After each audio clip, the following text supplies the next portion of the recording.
Est-ce qu'on peut jeûner lorsqu'on est enceinte ou lorsqu'on allaite son enfant? La réponse officielle que nous devons fournir en tant que naturopathe ou qui est donnée par la médecine allopathique, c'est qu'il est interdit de jeûner en étant enceinte ou en allaitant son enfant. Dans la pratique, beaucoup de femmes enceintes, de leur propre expérience, vont jeûner peut-être 24 heures, 48 heures maximum, surtout au début de grossesse lorsqu'il y a des nausées.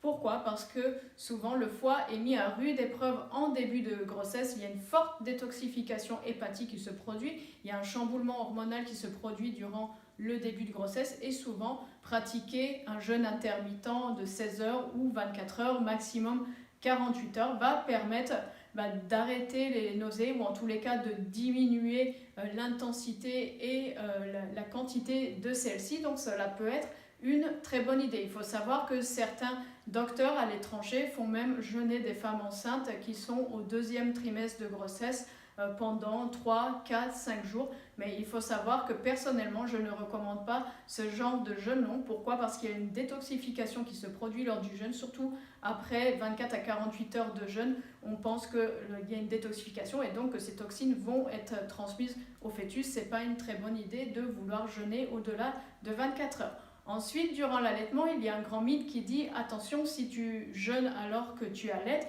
tu vas perdre ton lait, le lait va se tarir ».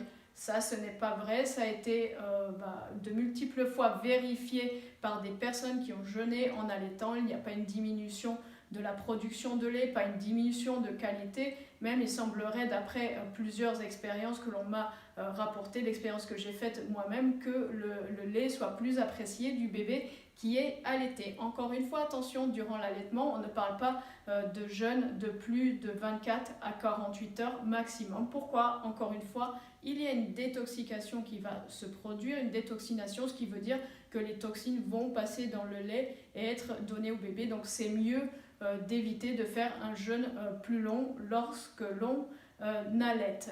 Voici donc pour jeûne et grossesse, jeûne et allaitement. Si vous avez des pathologies de santé ou un doute, bien sûr, référez-vous à votre médecin ou à votre spécialiste qui seul pourra vous indiquer si faire un jeûne est possible dans votre cas. En tous les cas, je sais que de nombreuses femmes l'ont essayé pour des périodes très courtes et ont vu une amélioration importante des symptômes durant le vraiment début de grossesse et pendant l'allaitement également. Souvent après la grossesse, les femmes se sentent un peu surchargées, souvent elles ont pris du poids, elles n'ont pas forcément fait de détoxination parce qu'on ne peut pas le faire enceinte, donc on sent qu'il y a un moment où on aimerait jeûner, s'alléger un petit peu et faire un jeûne de 24 à 48 heures peut être pratiqué à ce moment-là. Attention, pas juste tout de suite après l'accouchement, il faut laisser plusieurs semaines, voire quelques mois de récupération avant de faire un mini-jeûne chez vous à la maison.